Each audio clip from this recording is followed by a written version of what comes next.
वक्रतुण्डं महाकाय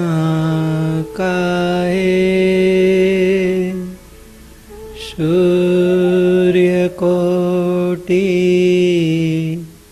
समप्रभ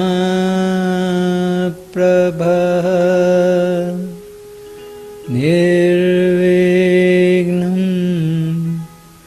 कुरु मे देवा सर्वकार्येषु सर्वदा। गुरुर्ब्रह्मा गुरुर्विष्णुः गुरुर्देवो महेश्वरः गुरुर्साक्षात् परब्रह्म तस्मै श्री गुरवे नमः। ध्यानमूलं गुरुर्मूर्तिः पूजामूलं गुरोः पदम् मन्त्रमूलं गुरोर्वाक्यम् मोक्षमूलं गुरोः कृपा। अखण्डमण्डलाकारं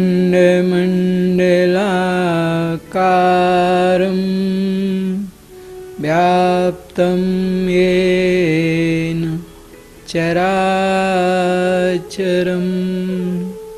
तत्पदं दर्शितं येन तस्मै श्री गुरवे नमः। त्वमेव माता च पिता त्वमेव बन्धुश्च सखा त्वमेव विद्या द्रविणं त्वमेव सर्वं मम देवदेव। ब्रह्मानन्दं परमसुखदं केवलं ज्ञानमूर्तिं द्वन्द्वातीतं गगनसदृशं तत्त्वमस्यादि लक्ष्यम्। एकं नित्यं विमलमचलं सर्वदी साक्षिभूतं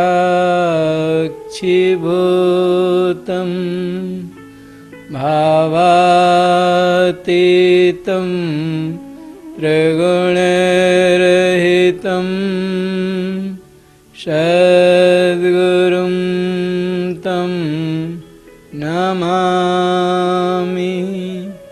नमामि नमामि।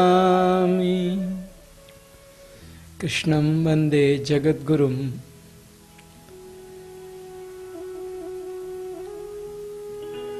अथ श्रीमद्भगवद गीता प्रथमोऽध्याय।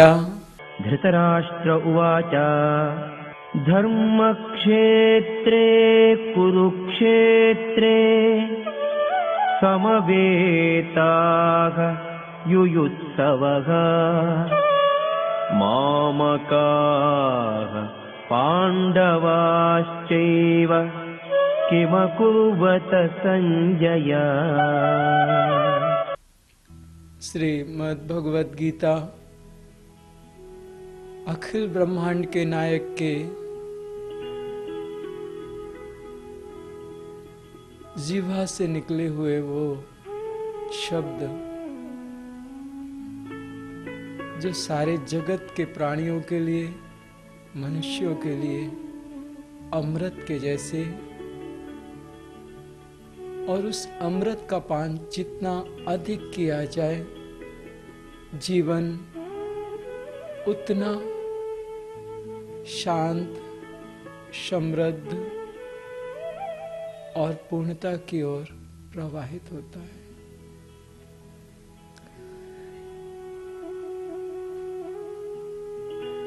पाया गया है कि जैसे गीता है, बहुत से लोग कहते हैं कि गीता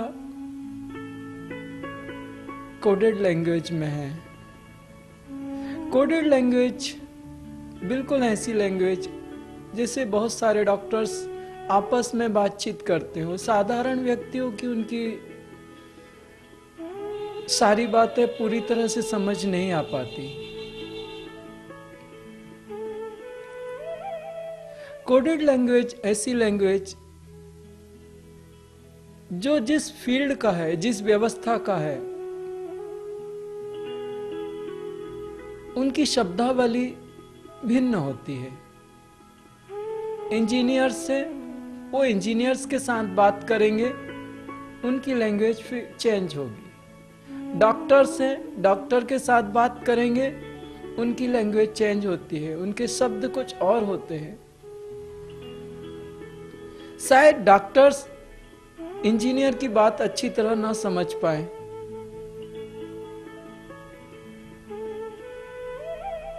ऐसे हर एक व्यक्ति अपनी व्यवस्थाओं से जुड़ा होता है और उसकी अपनी शब्दावली होती है हर प्रोफेशन की।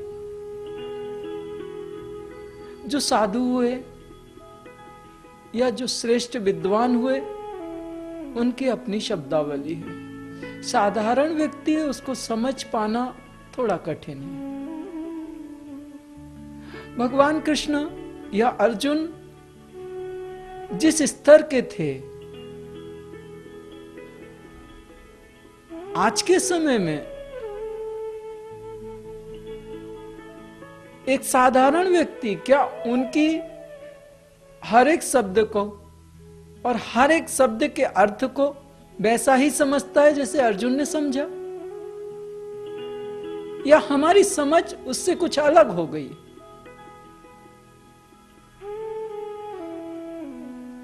गीता पूर्णतः हमारे जीवन में तभी घुल सकती है, मिल सकती है, जब उसके अर्थ को हम समझ पाए। एक वाक्य कहा जाता है, उसके कई अर्थ निकलते हैं। बड़े बड़े विद्वानों में मतभेद हो जाते हैं कि इस वाक्य का अर्थ यह है, वो कहते हैं इस वाक्य का अर्थ यह है। तो समझा जाए। प्रथम अध्याय गीता का, इस अध्याय का नाम विषाद योग रखा है। विषाद योग जब साधक की जो अवस्थाएं होती हैं,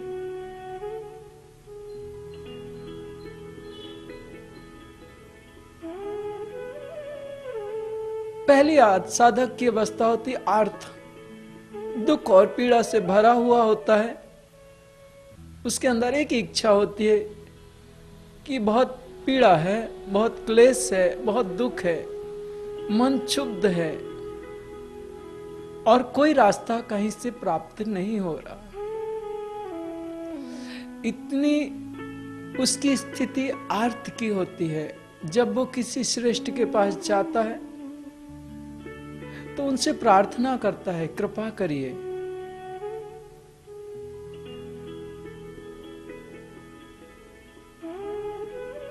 ये प्रारंभ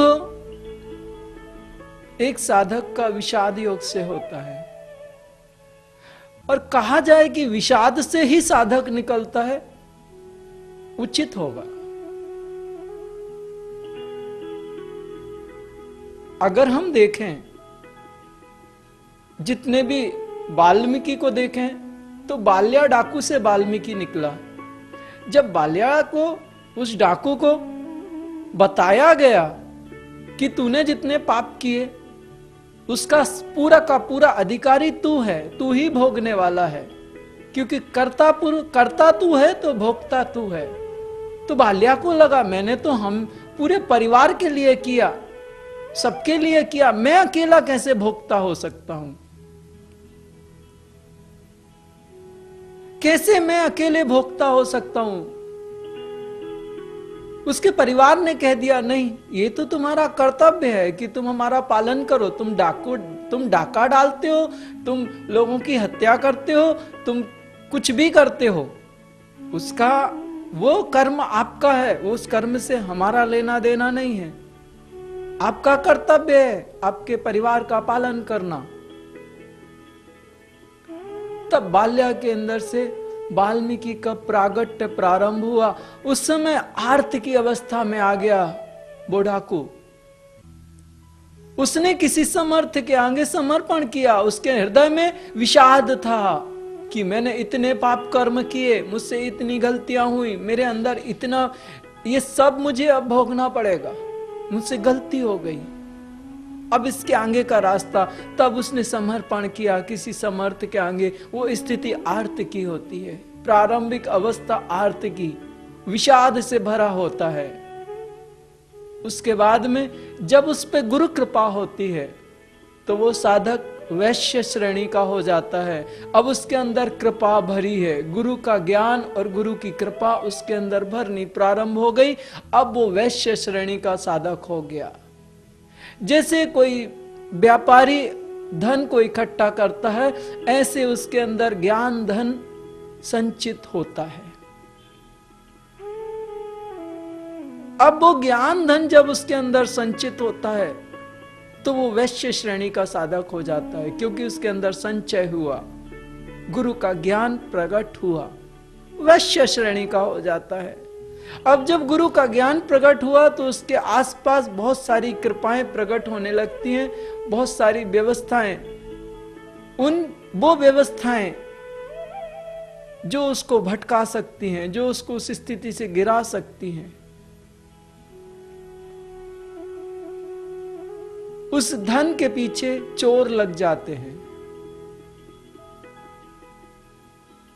भ्रांति, भ्रम, ऐसे अनेक अनेक व्यवस्थाएं संसार की लग जाती हैं, जो उसके अंदर जो शुद्ध ज्ञान है उसको उससे विचलित कर दें, पथभ्रष्ट कर दें। उस समय साधक को क्षत्रिय की तरह अपने उस कृपा, उस ज्ञान, उस धन को, उसकी सुरक्षा करनी होती है। इसलिए जब गुरु की कृपा प्राप्त करने के बाद साधक क्षत्रिय बनता है तो उस धन को अपने अंदर सुरक्षित रखता है और अंत में ब्राह्मण श्रेणी का साधक हो जाता है, अगर वो उसने गुरु धन को सुरक्षित रख लिया तो। प्रारंभ स्थिति है गीता के प्रारंभ में अर्जुन और कृष्ण का जो वार्तालाप होता है, उसमें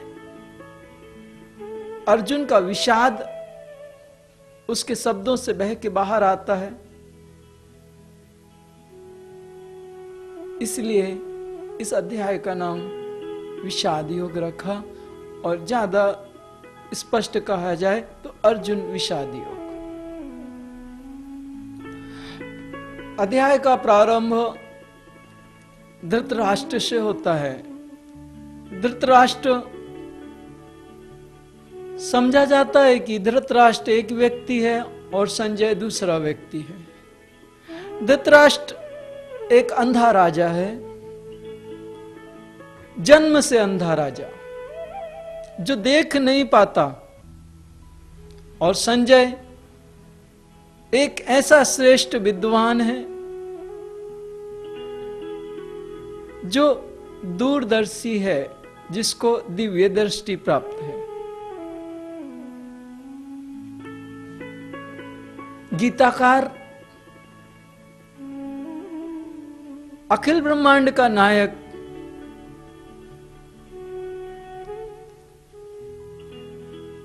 स्पष्ट करता है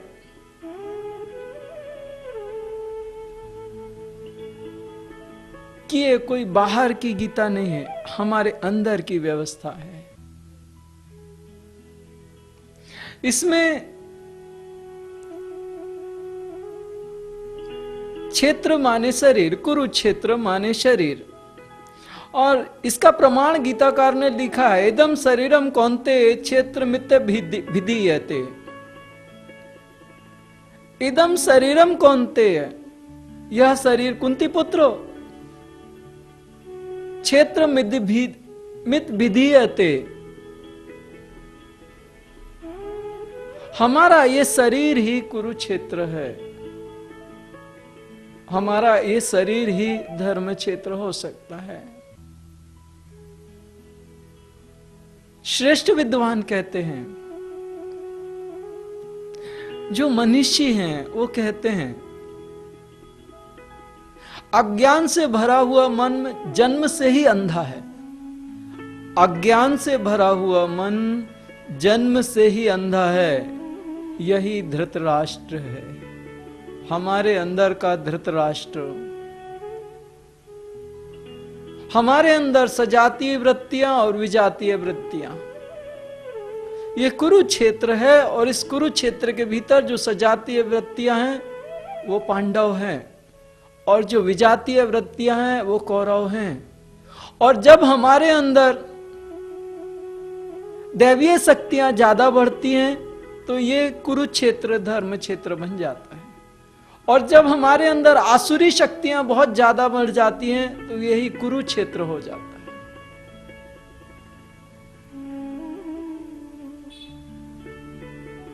कुरु मीन्स करो, करना ही पड़ेगा, क्योंकि जो त्रिगुण हैं, 3 गुण हैं, तमो रजो सतोगुण, उनसे हम बंधे हुए हैं, और वो कर्म उन गुणों को प्रेरित करते हैं हमें करने के लिए। हम शांत नहीं बैठ सकते जब तक उन गुणों के बंधन में हम फंसे हुए हैं।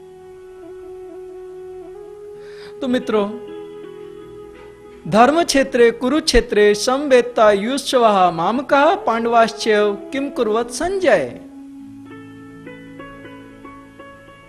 अज्ञान से भरा हुआ मन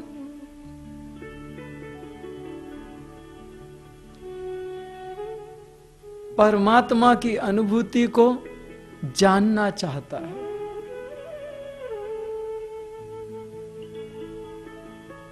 परमात्मा की अनुभूति करना चाहता है। अब संजय, यहां संजय कहा गया,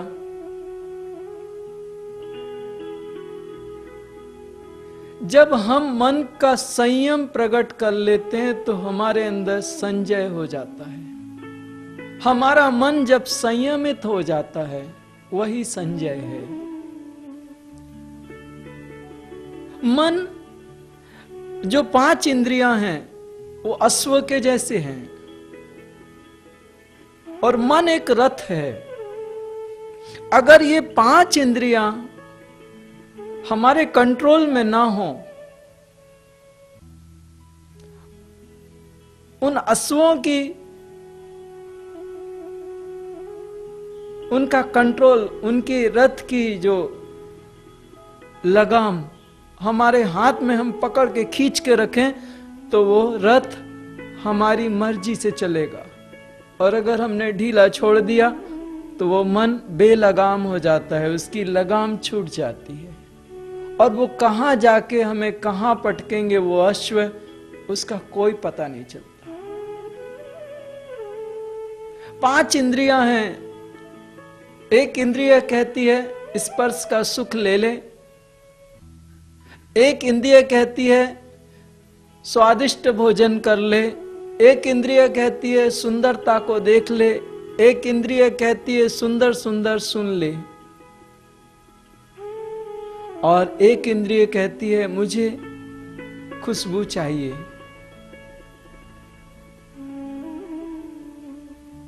इन 5 इंद्रियों का राजा है मन, और मन का अधिष्ठात्र देवता है इंद्र। इंद्रियों का राजा इंद्र।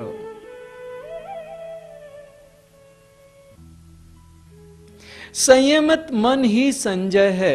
जब मन में संयम एक स्थिति से ज्यादा आ जाता है तो साधक के अंदर दूरदृष्टि की व्यवस्थाएं प्रकट हो जाती हैं,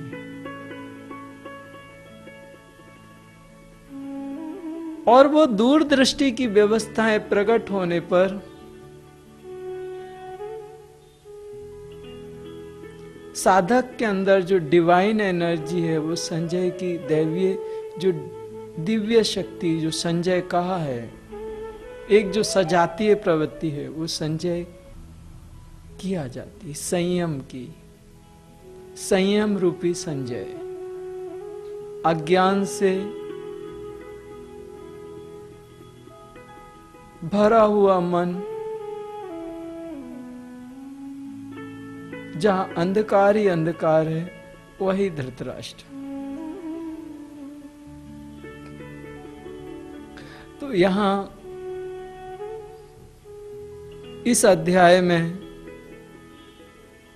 धृतराष्ट्र कहते हैं, धृतराष्ट्रवाच संजय धर्म क्षेत्र कुरुक्षेत्र में युद्ध में अभिलाषी मेरे पुत्र और पांडु पुत्र इकट्ठे होकर क्या कर रहे हैं?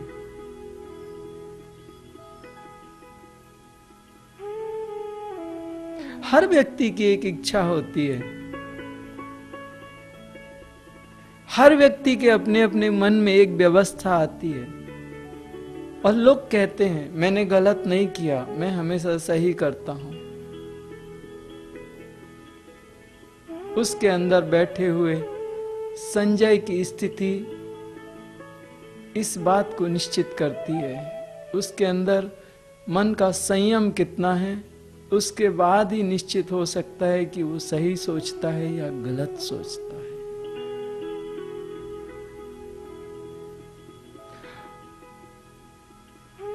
इस अध्याय के प्रथम श्लोक में मेरा मन अपने अंदर की सजातीय प्रवृत्तियां और विजातीय प्रवृत्तियों के बारे में जानना चाहता है। एक साधक के अंदर मन,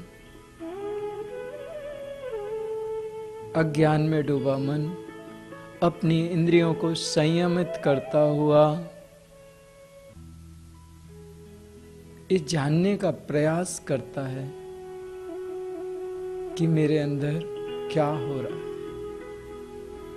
ये साधक की प्रारंभिक अवस्था है, जो खोजता है कि क्या सही है और क्या गलत है। ये साधक की प्रारंभिक। हरि ओम तत्सत।